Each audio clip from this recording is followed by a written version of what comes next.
Takes on 9th-ranked Gonzaga. The winner will advance to tomorrow night's championship game of the 22nd annual EA Sports Maui Invitational to meet the winner of the game. Still to come here tonight between Arizona and Connecticut. Hello everybody and welcome. Sean McDonough with Jay Billis and Bill Raftery. Delighted to have you with us for the third meeting ever between Michigan State and Gonzaga. Gonzaga victor yesterday over Maryland to get to the semifinals. They won 88-76 over the Terrapins and looked good while doing it. I thought they looked like the most together team. They shot 76% in the second half against Maryland. They forced 23 Maryland turnovers, and they've got an absolute star on the floor in Adam Morrison. They had 3 players score over 20 points in the win over Maryland. Meanwhile, Michigan State struggled for a half against Chaminade, pulled away in the second half, 177-62. Bill, what's their key today? Well, for Tom, it was cloudy in Hawaii initially, but no more allergic reaction. They've got to get back and be sound on the defensive end. Don't give up those easy opening shots. Some of the best teams in the country, some of the best players in the country as we look at Star Watch, brought to you by eBay. Maurice Ager, an outstanding athlete, terrific shooter, went 4 of 5 from 3 against Chaminade. He's got to shoot it well again today. And J. Adam Morrison, imaginative, creative, great shot selection, good around the rim, good medium game, and can nail the deep one. For Michigan State, Drew Neitzel, the point guard with Ager, Shannon Brown, Drew Namick, and Paul Davis. And for Gonzaga, the outstanding point guard Derek Rivio with Pierre-Marie Altidore Cespedes, Adam Morrison, Sean Mallon, and J.P. Batista. Gonzaga's 2-0. They beat Idaho at home in Spokane before coming out here to Maui. Michigan State 1-1. They played in Honolulu on Friday and lost to the Rainbows at the University of Hawaii. And the tip controlled by J.P. Batista for Gonzaga, dressed in white. And Sean, Jay, Michigan State goes man-to-man.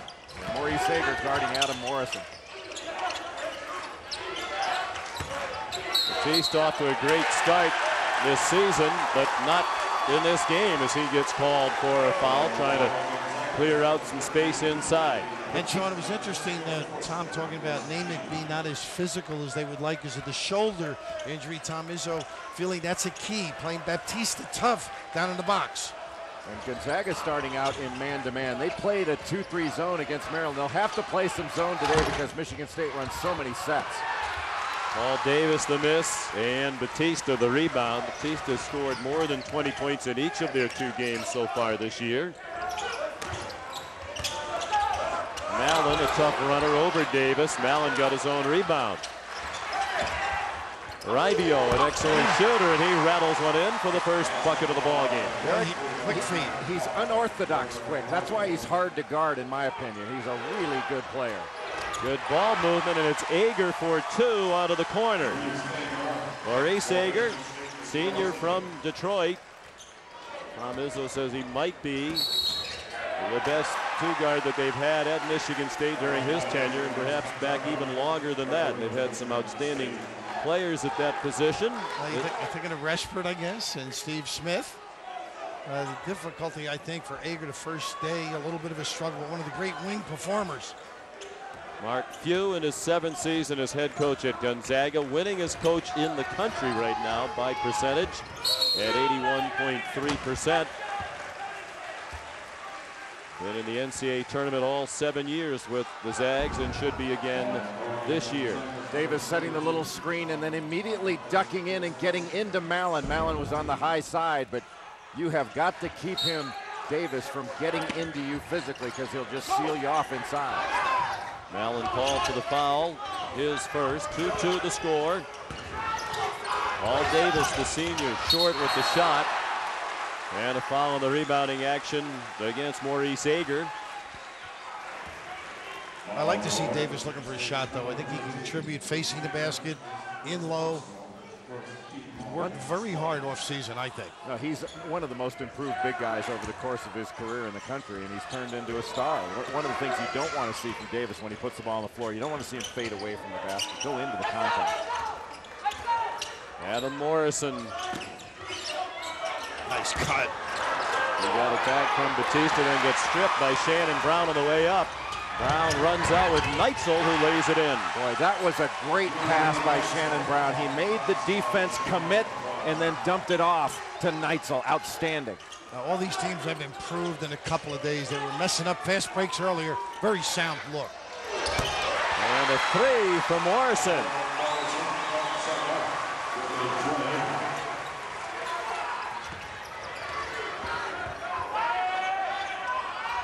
Good ball movement.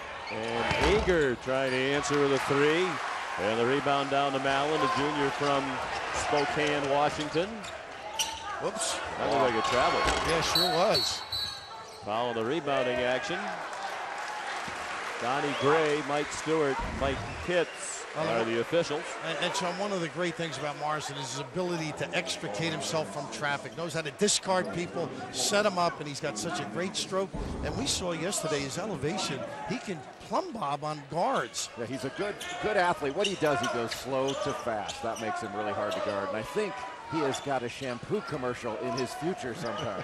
I hope soon. I'll share my shampoo commercial if you'd like. You can share your hair dryer too. Morrison, another three. That really wasn't a big part of his game last year, nor was it yesterday. Tom Izzo said 8 of his 10 field goals for Morrison as they watched the tape were within a foot or two of the basket, like that one, which will count on a goaltend against Shannon Brown. I would have liked to have seen him give it up, though. Altidore Cespedes ahead, but once he did not, he did the right thing, taking it strong to the rim. Tom Izzo not really agreeing with that call, and that ball was going up. That's a good block. Yeah. Did you think so? I thought it was over the front If of the it was rim. over the cylinder, then it's a great call, but That's that was straight not up. coming down, I'll tell you that. No, I meant straight up over the cone once it's there. You would expect a high-scoring game. These two teams were both in the top 13 in the nation in scoring offense last year, both at more than 78 points per game. It's in the top 13 out of 326 Division I schools. And here's that 2-3 zone you alluded to, Jay. You got to be active and attack the shooters. Brown on the wing and Ager, of course. Namick, the follow. Rearrangement. Well, that's the hard part. When you go after a shot block and don't get it, you are leaving the offensive glass wide open. Namick took advantage of it. First bucket for Namick, who's off to a slow start this year as he recovers from shoulder surgery in the offseason. Really couldn't do anything for about 4.5 months. And Tom Izzo told us before the game he's still working to get his strength back. Here's Davis down the lane for the dunk. How about Ager not panicking inside when he got stopped? And running the floor, the bigs, so essential. They're getting down the floor, getting the puppies down. If Namick gets in a wrestling match with JP Batista, Batista's going to win that one. Got to play him smart. Namick just picked up his second foul. Timeout. Great action early in Gonzaga out to a 2-point lead. Great athletes in this game. It's hard to find two wings more athletic than Shannon Brown and Maurice Ager. Ooh, the 2-3 look right now. They do a nice job going opposite from the box. There's Batista. Jeremy Pargo has come in for Gonzaga at guard number 2, and Drew Namick is out with 2 fouls for Michigan State. Goran Suton is in for him. Shannon Brown out of the corner for his first 3 points of the ballgame. Now, I'd go back into Batista again and see if Michigan State can stop him. Even when you are behind him and you think you have him stopped, he dislodges you. Now that's a foul. That should have been called. And there is a foul. They'll count the basket for JP Batista. And then they're going the other way. The foul is on Gonzaga. You've really got to hold your ground against Batista. Now, that may have been a little bit of a flop, but Batista really backs you up. He likes to back into you. It's almost a pro-style move. Now, the points of emphasis in the post say that's a foul. He's strong. He may have gotten away with it a little bit, but a flop as well. The one thing Mark Few was concerned about were the wing people getting down the floor. Shannon Brown, that last trip for Michigan State, able to knock it down. They really stretched the D like this. Well, they just about had the slip inside to Davis. That's a good little set there. Shannon Brown has a 3 spin out. The last foul for Gonzaga after the Batista bucket was on David Pendergraft, who has just checked in for the Zags, wearing number 25. Morrison couldn't handle the pass.